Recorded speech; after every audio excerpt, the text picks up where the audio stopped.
visa vara, kas tik augsts un svēts, brīvs no zemes svara, slavai izredzēts. Tevi eņģu vari, zemodamies sveic, atpestītie gari, tavu godu teic. Gan uz visu brīdi biji kaunā liekts, tagad gaismā spīdi, nāves neaizsniegts, nebeidzama slava, pēc tavs upurs dzieds, līdzīga tev nav, kas mums rokas iedz. Mūs, kas zemes spaidā, vienus neatstāj, savā saules smaidā, draugiem pretim māj, mīlestības rosē, liec mums pastāvēt, liecinieka drosē, nāvi uzvarēt.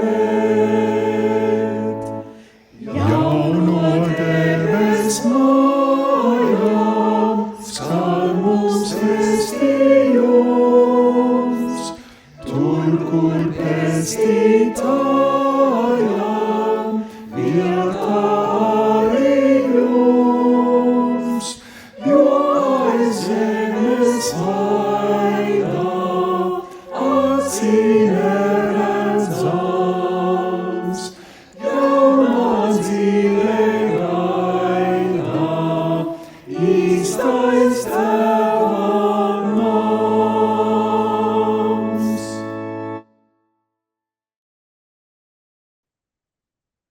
Tava žēlastība, Kungs, lai paliek ar mums, jo mēs ceram uz Tevi.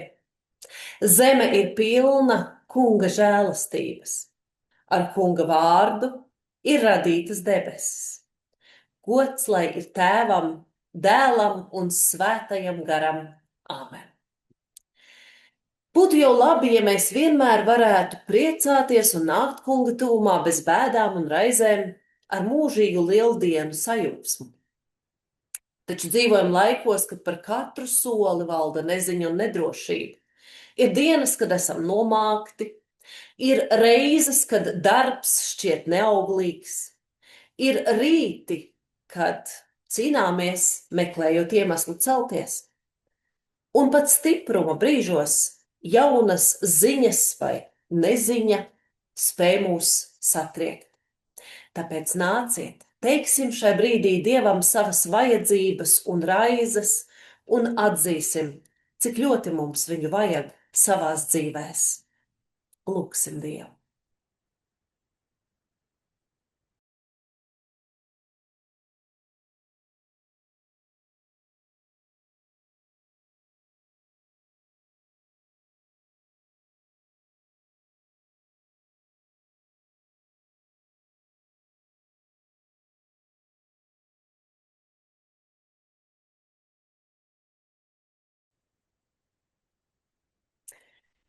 Pat ja kādreiz nespējam sadzirdēt sava gana balsi, turiet drošu prātu, Jēzus dzird mūsējās balsis un tūlīt atsaucas un nekavējoties steidzas palīgā, lai varam tikt atrasti un iemantot mūžīgo dzīvību. Āmen. Lūksim Dievu. Dievs, Tu, kas uzturi ticīgos vienā prātā, liec saviem ļaudīm mīlēt to, ko gribi Tu, un ilgoties pēc tā, ko Tu apsoli, lai mūsu sirdis pasaulīgo lietu ritumā nezaudē savu piederību tur, no kurienes nāk patiesais prieks. To lūdzam caur tavu mīļo dēlu, Jēzu Kristu, mūsu kungu. Āmen! Svētīgi tie, kas Dievu vārdu dzird un pasargā. Klausīsimies Dieva vārdu.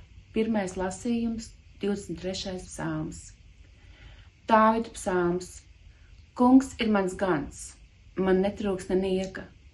Zaļās ganībās viņš mani gulda, pie rāmiem ūdeņiem viņš mani ved, un man dvēseli atveldzē. Vadi man pa taisniem ceļiem sava vārda dēļ, pat ja iešu pa nāves ieleju, ļaunu nebīšos, jo tu esi mani, tavs zizlis un spieķis drošina mani. Tu saklāji galdu manu naidnieku priekšā, ar eļļu tu svaidi manu galvu, mans kauss plūst pāri. Patiesni, dāsnums un žēlastība mani pavadīs, es pārnākšu kunga namā uz mūžu. Āmen. Lasījums no 1. Pētera vēstules 2. nodaļas. Tā ir Dieva žēlastība. Ja kāds netaisnīgi ciestams panes bēdas, apzinoties Dieva klātbūtni, kāda gan slava ir, ja izturat, kad saņemat sitienus un apgrēkošanās dēļ, bet ja izturat un ciešat laba darba dēļ, Dieva priekšā tā ir žēlastība. Uz to jūs esat aicināti, jo arī Kristus ir cietis jūsu dēļ, atstādams jums paraugu, lai jūs sekotu viņa pēdās. Viņš grēku nav darījis, nec viltus ir skanījis no viņa mutes. Kad viņu zākāja, viņš nezākāja pretī.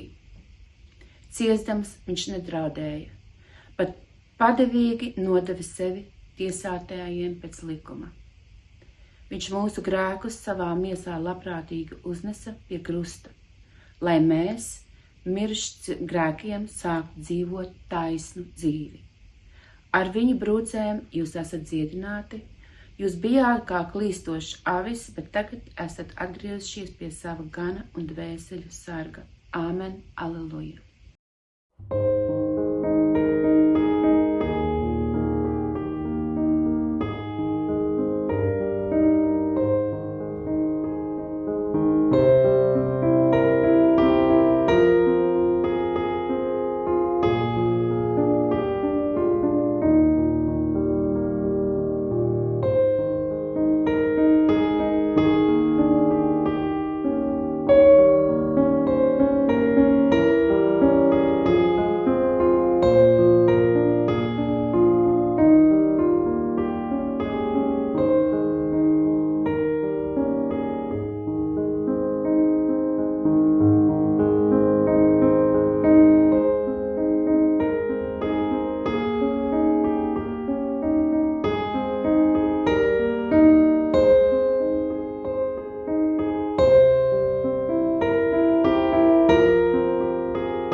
Dieva mūžīgā mīlestība, lai ieskauj mūs šai svētdienā. Mūsu mīļajai mācītājai Idai Ņinai Rautenšildei 24. aprīlī apritētu 100 gadi.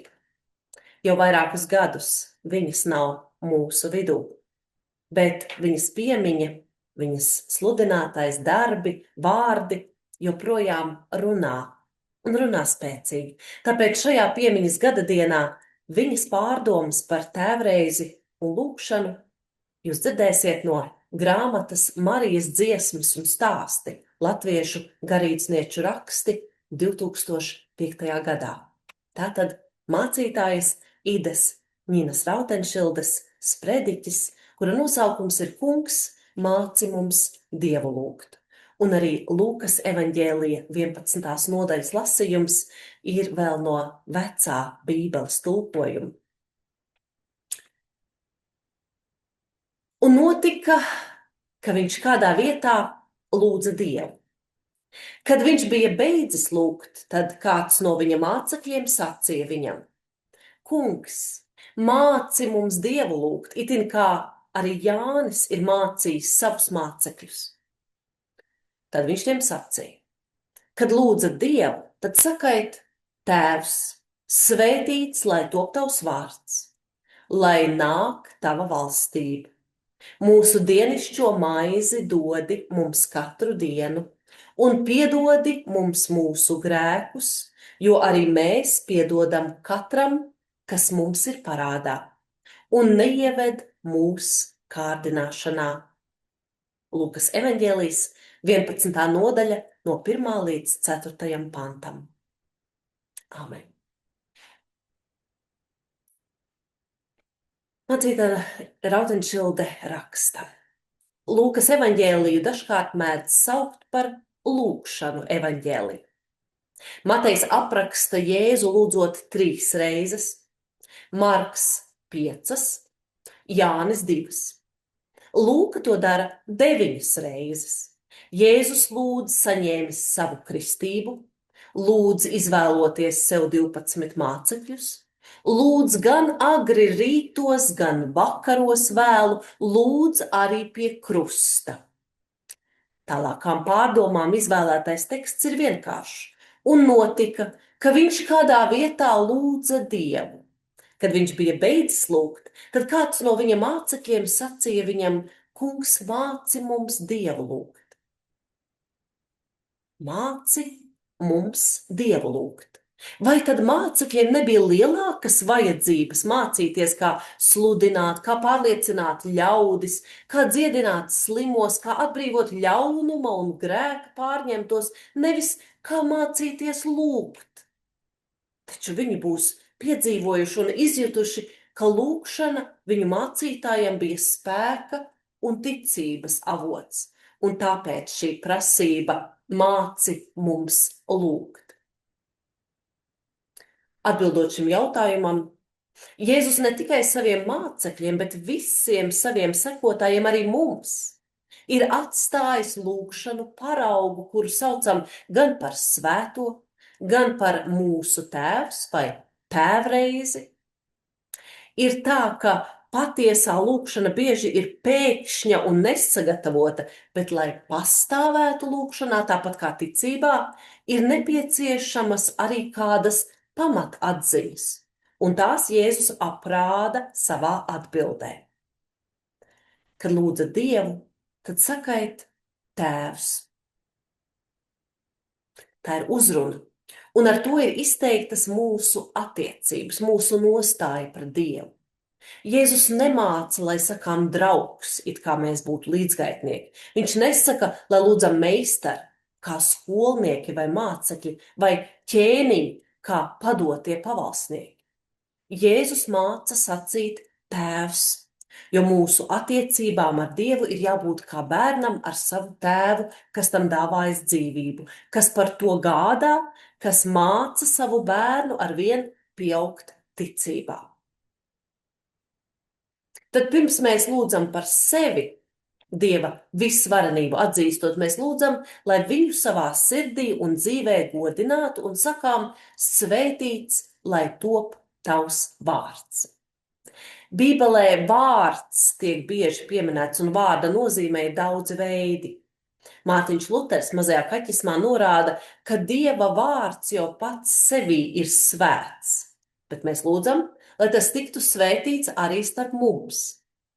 Un svētīts ir viss, kas ir saskaņā ar Dieva gribu un ar viņa, Jēzus gribu.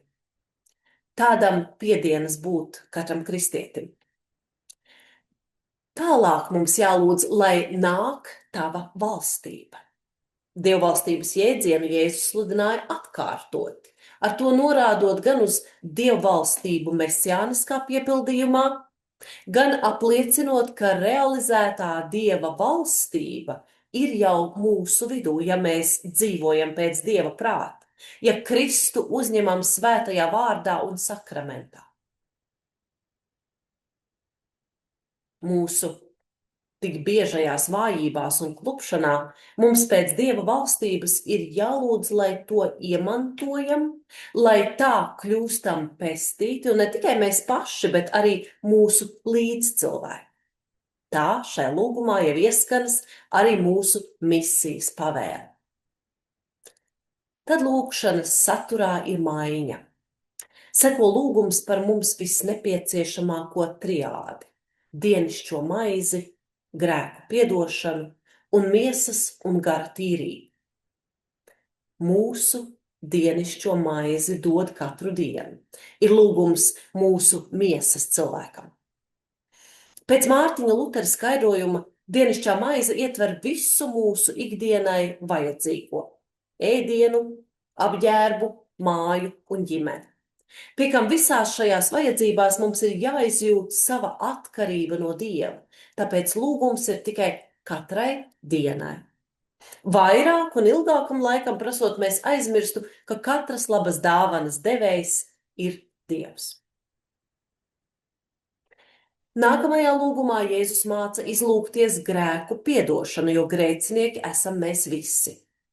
Un kā mūsu fiziskais cilvēks dzīvo no dienišķās maizes, tā mūsu dvēsele vai garīgā būtne no grēku piedošanas, ko Dievs savā neizmērojamā mīlestībā ir mums sagādājis Jēzus krusta nopelnā.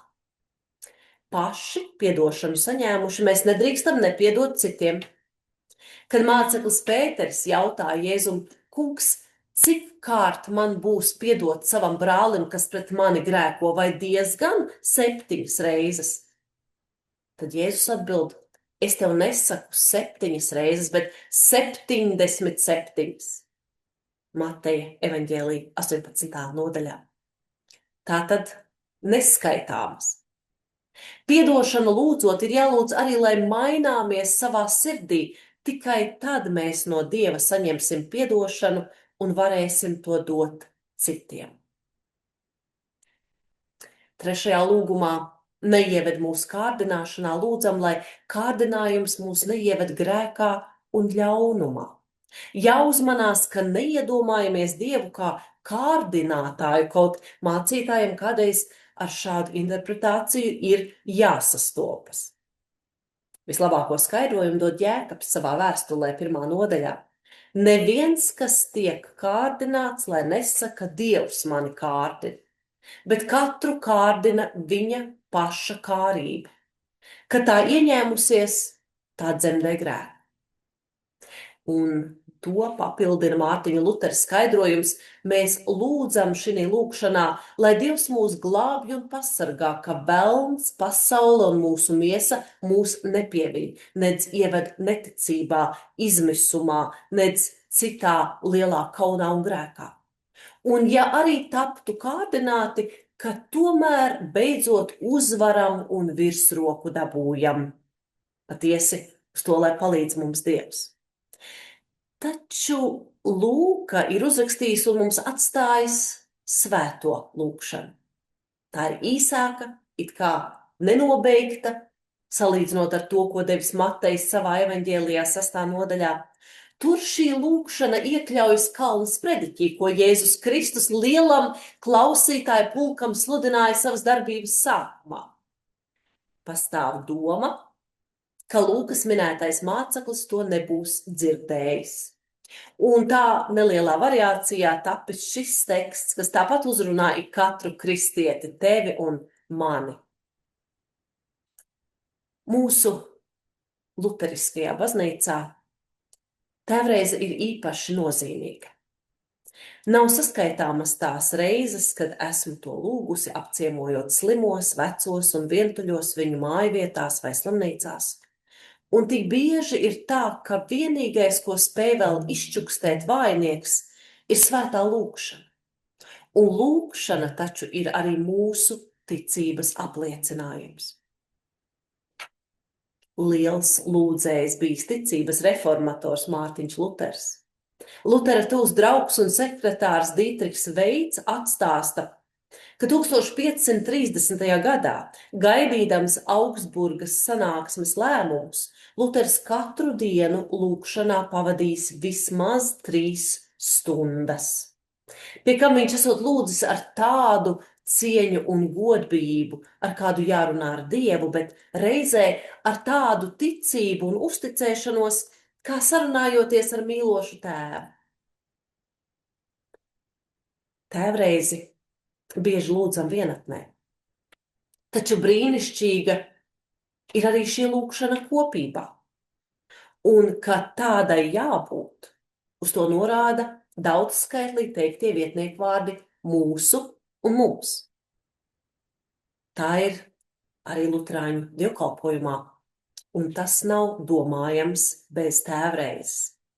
Tad ir tā, it kā dimdētu baznīcas velves tēvreizi Dievam pienesot.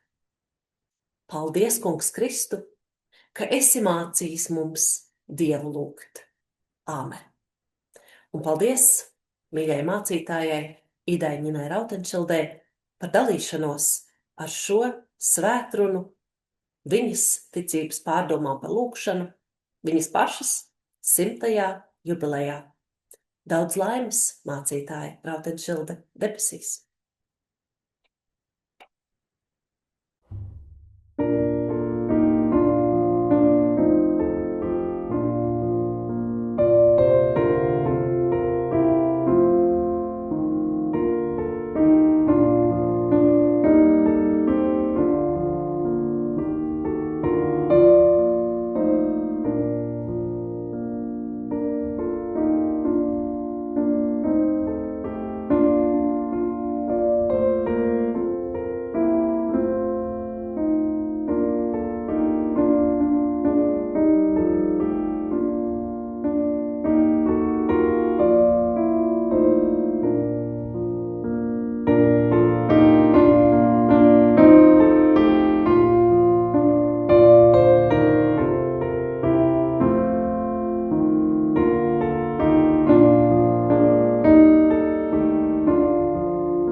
Mēs neesam vieni. Mēs dzīvojam Dieva pasaulē. Mēs ticam Dievam, kas radījis un rada, kas nācis Jēzū, vārds tapis miesa, lai izlīdzinātu un darītu pa jaunu, kas darbojas mūsos un citos caur garu. Mēs ticam Dievam. Mēs esam aicināti būt par baznīcu, līksmoties Dieva klātbūtnē, dzīvot ar cieņu pret radību, mīlēt un kalpot citiem, meklēt taisnību un pretoties ļaunumam, sludināt Jēzu krustā sisto un augšām celto, mūsu tiesnesi un cerību. Dzīvē, nāvē, dzīvē aiz nāves, Dievs ir ar mums. Mēs neesam vieni. Pateicība Dievam. Lūksim. Dievs mūsu draugs, Tu, kam vienīgajam varam uzticēties un paļauties. Paldies, ka saved kopā mūsu sirdis šai laikā, gan klātienē, gan no tik dažādām vietām pasaulē. Mēs dzirdam Tevi, atpazīstam, un Tava klātbūtne un vārdi mūs patiesi mierina. Bet mēs arī lūdzam, lai mūsu sirdis vienmēr ir atvērtas Tev mīlestībā. Dievs ļauj mums atskārst, ka Tava drošā klātbūtne arī pēc augšām celšanās liek mums apzināties Tavu žēlastību un svētības.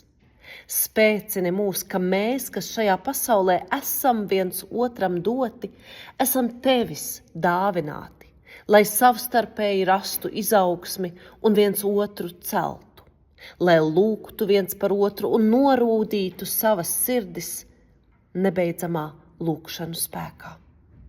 Laikā, kad draudīgajā pasaulē joprojām turpinās asiņainas cīņas par varu un ietekmi, uzrunā mūs savā pārliecinošajā balsī un atgādini, kas mums kā cilvēkiem darāms, lai kopīgiem spēkiem un kopīgā garā mēs gan iestātos, gan arī palīdzētu panākt mieru visā pasaulē. Mēs lūdzam par visiem, kam šai laikā it īpaši grūti iet, par tiem, kas ikdienas skatās nāvei acīs, kas bezbailīgi cīnās par brīvību, katrs savā valstī. Mēs lūdzam par tiem, kas dzīvību zaudējuši tik un tā turpina liecināt par gaismu, kuras vārdā devušies nāvē. Stiprini ikvienu, kas zaudējumu sagrāvis vai cerības gūstā nespēja atrast ceļu atpakaļ pie cerības un ticības tev, Dievs. Stiprini mūs visus un ikvienu grūtību un sāpju un sarežģījumu priekšā. Mēs ar mīlestību pieminam Ciānas ilggadīgo mācītāju Īdu Ņinu Rautenšildi, kurai šajā nedēļā būtu apritējuši 100 gadi. Paldies par kalpošanu, ar ko viņa mainīja šo pasauli, uzrunāja cilvēkus un tik daudziem palīdzēja dažādos veidos. Mēs arī aizlūdzam par to pasaules daļu, ko pirms 40 gadiem šai dienā traģiski skāra Černobiļas atomelektrostacijas katastrofa, un kas, diemžēl, joprojām ir bīstama un kaitīga Ukrainas un tai tuvo valstu tuvumā dzīvojošajiem. Tā bija briesmīga traģēdija, kas nogalināja un uz mūžu sakropļoja neskaitām daudz cilvēku, arī latviešus. Neatgriezeniski sabojāja dabu un padarīja apkārtējo reģionu par spoku valstību. Kungs, lūdzu, lūkojies vienmēr uz mums, lai apzināmies, ka ticībā mums katru dienu ir jāaug un jākļūst baltākiem. Lai dvēseles tīrībā spējam sniegties pie tevis, sekot tev un dzīvot ticības drošībā ikdienas. Paliec ar mums tagad un vienmēr, stiprinātiem garā caur lūgšanu, kas izskan tavā vārdā. Mūsu Tēvs debesīs, svētīts lai top tavs vārds. Lai nāk tava valstība, tavs prāts, lai notiek kā debesīs, tā arī virs zemes. Mūsu dienišķo maizi dod mums šodien, un piedod mums mūsu parādus, kā arī mēs piedodam saviem parādniekiem. Un neieved mūsu kārdināšanā, bet atpestī mūs no ļauna, jo tev pieder valstība, spēks un gods mūžīgi mūžos. Āmen. Tas kungs, lai tevi svētī un pasargā. Tas kungs, lai apgaismo savu vaigu pār tevi un ir tev žēlīgs. Tas kungs, lai paceļ savu svēto vaigu uz tevi un lai dod tev savu mieru. Āmen.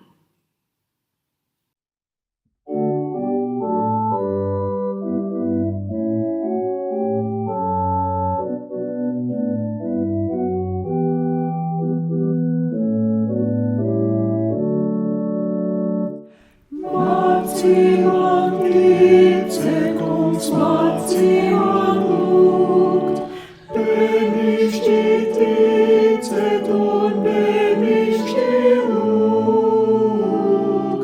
Vai dienas saulainas, vai priekā dzīvēmas, sirds lai tev uzticas, mācī man lūgt. Mācī man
kā bērni tic bērnišķi lūgt, kā bērns tev pieglaužos un droši paļaujos, tev vienam uzticos, mācī man lūgt.